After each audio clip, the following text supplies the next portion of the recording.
بسم اللہ الرحمن الرحیم ما کان محمد ابا احد من رجالکم ولکن رسول اللہ وخاتم النبیین وکان اللہ بکل شیء علیما۔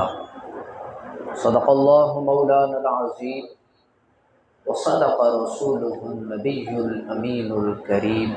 یہ بات بالکل واضح ہے کہ ہم جو جمع ہوئے ہیں اس کا تعلق عقیدہ ختم نبوت سے ہے، اور عقیدہ ختم نبوت عقائد کے باب میں انتہائی اہم اور حساس ترین ایک معاملہ ہے۔ حضور نبی کریم صلی اللہ علیہ وآلہ وسلم کا آخری نبی ہونا قرآن مجید، فرقان حمید اور احادیث طیبہ کی روشنی میں صریح نصوص کے ساتھ ثابت شدہ ہے، اور اس میں ذرہ برابر بھی شک و شبہ کرنا، اس کی تھوڑی سی بھی گنجائش باقی نہیں رہتی۔ یہ ایسا عقیدہ ہے کہ جسے ایمان کی اساس کہا جائے اور ایمان کا مدار کہا جائے تو یہ غلط نہ ہوگا، بلکہ عقیدہ ختم نبوت وہ پتھر ہے، وہ اینٹ ہے جس پر شریعت اسلامیہ کی بلند و بالا مضبوط ترین عمارت قائم ہے۔ اگر اس عمارت کے نیچے سے وہ پتھر جو عقیدہ ختم نبوت کا ہے اسے نکال دیا جائے تو یہ شریعت اسلامیہ کی جو عمارت ہے وہ دھڑم کر کے نیچے گر جائے اور زمین بوس ہو جائے۔ عقیدہ ختم نبوت کا اہم ہونا اس بات سے بھی سمجھا جائے کہ امت نے ہر دور میں اس عقیدے کے تحفظ کے لیے ہر سطح پر، ہر میدان میں، ہر مقام پر، ہر لحاظ سے اس کو پروموٹ کیا۔ اس کی راہ میں حائل ہونے والی جتنی بھی رکاوٹیں ہیں ان کو بروئے کار نہ لاتے ہوئے ہمیشہ عقیدہ تحفظ ختم نبوت پر کاربند رہے اور اس کے لیے اپنے آپ کو پیش کرتے رہے، یہاں تک کہ اگر خود کی جان بھی دینی پڑی تو مسلمانوں نے اپنی جان کا نذرانہ پیش کر کے عقیدہ ختم نبوت کا تحفظ کرنے کے لیے خود کو پیش کر دیا، جان تک قربان کر دی۔ اس کی قیادت جو سب سے پہلی قیادت ہے جس کو یہ صحرا پہنایا جائے تو وہ جناب سیدنا صدیق اکبر رضی اللہ تعالی عنہ کی ذات مبارکہ ہے، جنہوں نے اپنی خلافت کے زمانے میں اٹھنے والے ختم نبوت کے خلاف جو پہلا قدم تھا جہاد بالسیف، یعنی میدان جنگ کے اندر اس معاملے کو حل فرمایا، اور آپ نے اس وقت تک جہاد کرنے کا آرڈر جاری فرما دیا کہ جب تک یہ فتنہ انکار ختم نبوت ختم نہ ہو جائے، خود آرڈر بھی جاری فرمایا، اور جب تک یہ ختم نہ ہو گیا تب تک آپ کو چین نہ آیا۔ اور مسلمانوں کا سواد اعظم ہر دور میں، ہر سطح پر اس عقیدے کا تحفظ کرتی رہی، اور جب ضرورت پیش آئی تو علماء نے تحریر کے میدان میں اس عقیدے کا تحفظ کیا، تو بہت ہی زبردست اور اعلیٰ قسم کی کتابیں اور رسائل کے ذریعے سے امت تک پیغام پہنچایا۔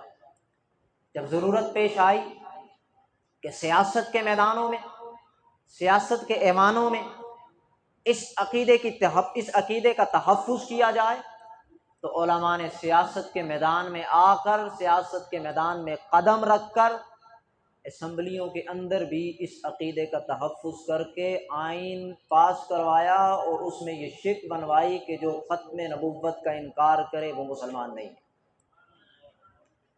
اور آج ضرورت تھی کہ ایک فکری اور ذہنی سطح پر کام کیا جائے۔ تو اس خلا کو پر کرنے کے لیے بزم پیغام ختم نبوت نے، جو یہ ہمارا ایک بہترین پلیٹ فارم ہے، اس نے سوچا کہ اس سطح پر بھی کام کیا جائے۔ تو اہلیان